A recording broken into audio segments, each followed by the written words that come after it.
Thanks, Neil. Then there are the reports today, the same Republicans who blasted Solyndra-like loans might have actually lobbied to get some 15 GOP congressmen were singled out, and we polled all of them, no one saying yes or even calling back one way or the other. Jonathan only calling their bluff. He's joining along with Caroline Holman and Lenore Hawkins. Jonathan, disgusted but not too surprised, right? No, Neil, and shame on them for not calling you back, for not speaking out. It makes them, in my mind, hypocrites, and it's no surprise when you hear that why Congress has such historically low approval ratings. You know, the Democrats at least stand on their principles. I happen to think they're often wrong principles, but when the GOP often preaches capitalism and yet turn around and advocates interventionism, stimulus, government spending, and hurting the free market, I just think there's no excuse for that, and it does irreparable harm to the individual in this country. Lenore, what do you think of that? That Republicans have botched an opportunity to prove that they were, very, very strong on this wasted spending issue, but when Solyndra money or other money comes their way, heck, they'll take it.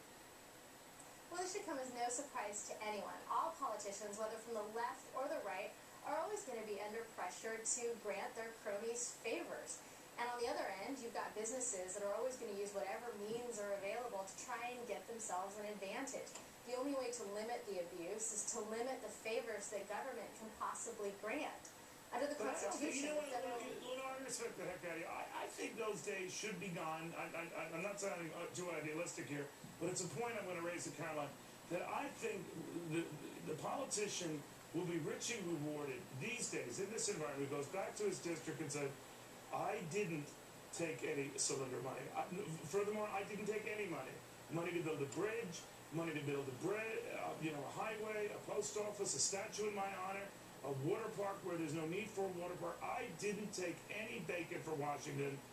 What I did was take nothing at all from Washington.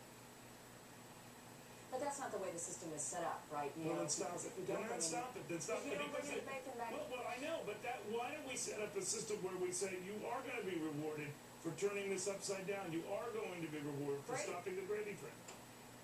Well, it depends upon what you mean by the gravy train, but in this particular instance, you clearly have Republicans who are engaging in an unusual form of hypocrisy when they're going after the administration and saying that the administration pushed through Solyndra, something that started under President Bush. I mean, it's a fake argument in the first place, and then the hypocrisy behind putting pressure on Secretary Chu to speed up applications for their, yes, this happens all the time. I think this is an unusual instance, and I don't think it's necessarily bad, depending upon whose interests are being served. If it's really the constituents, I have no problem bringing something back. Carolyn has no problem with government waste as long as it goes towards those projects that she wants to advocate. I didn't say waste, I said spending.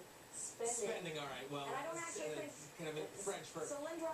But I think that's, Neil, to your point, that really is the heart of the issue here. Why is the system so broken, whereas both sides are constantly guilty of selling out their principles towards actually protecting people's rights, protecting people's money? Well, I think Lenore, Lenore, I want to give a little thought on this, because my only view on this is that I don't care whether you think it's wasteful spending or proper spending.